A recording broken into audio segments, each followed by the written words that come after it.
Early life and education. Swami Vivekananda, born as Narendranath Dada on January 12, 1863, in Kolkata, India, came from a well-educated and cultured family.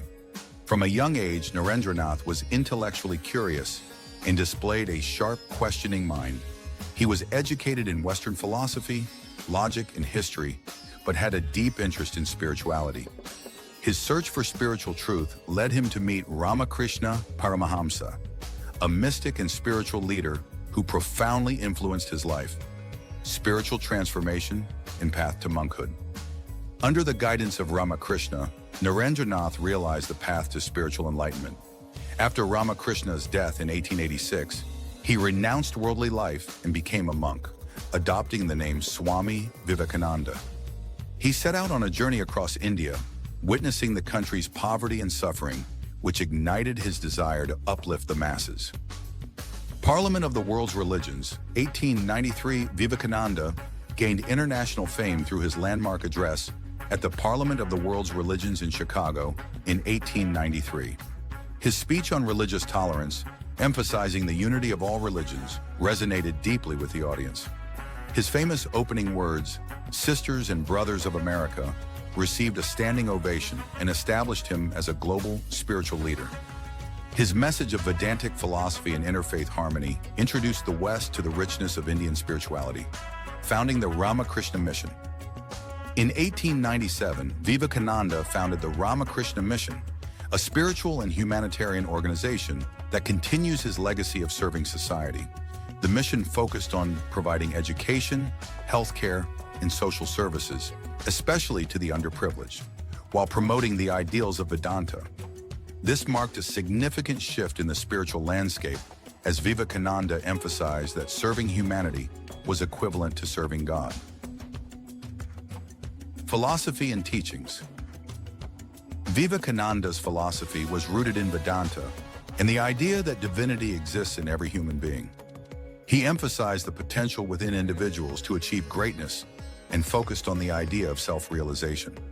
His teachings call for national regeneration through education, self-confidence, and unity. He believed that spirituality was not about renunciation, but about empowering the individual and society to improve their material and spiritual well-being. One of his most famous messages, "Arise, awake, and stop, not until the goal is reached," was a call to action, particularly aimed at India's youth, encouraging them to overcome challenges and achieve their full potential. Role in Indian nationalism. Although Swami Vivekananda was not directly involved in politics, his ideas contributed significantly to the Indian nationalist movement. He instilled a sense of pride in India's cultural and spiritual heritage, challenging the colonial narrative that devalued Indian civilization. Many leaders of the Indian independence movement, including Mahatma Gandhi and Netaji Subhas Chandra Bose, cited Vivekananda as a major influence.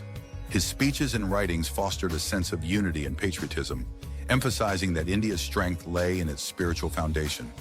Global influence. Swami Vivekananda spent several years traveling and lecturing in both the West and India. His work helped bridge the gap between Eastern and Western thought, inspiring a global audience with his teachings on spirituality, the unity of religions, and humanism.